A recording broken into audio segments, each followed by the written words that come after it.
खड़े खड़े पानी पीने वालों के घुटनों का दर्द कोई भी डॉक्टर ठीक नहीं कर सकता, इसलिए कहा जाता है कि हमेशा बैठकर पानी पियो। जब रिज़्क में कमी होने लगे तो कसरत से अल्लाह से इस्तग़फ़ार किया करो। लहसुन खाने से क़ुव्वत बाह में बेपनाह इजाफ़ा होता है।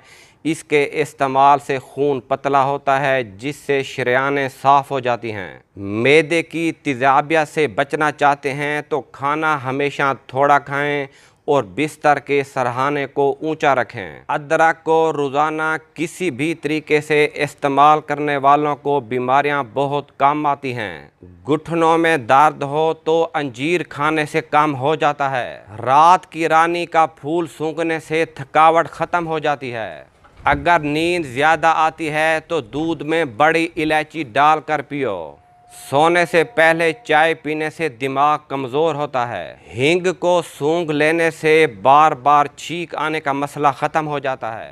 तांबे के बर्तन में रखे गए पानी को पीने से कोलेस्ट्रॉल का लेवल कंट्रोल में रहता है, जिससे जितनी ज़्यादा उम्मीद लगाओगे वो उतनी ही ज़्यादा आपको तकलीफ़ देगा। माँ बाप के अलावा आपके सगे बहन भाई भी नहीं चाहेंगे कि आप उनसे आगे बढ़ें। लहसुन को कमज़ोरी और थकान को दूर करने वाली दवा माना जाता है। चेहरे पर मटर का पेस्ट लगाने से चेहरे पर ग्लो आता है। जिन लोगों में हीमोग्लोबिन की कमी है वो नाशपाती खाएं।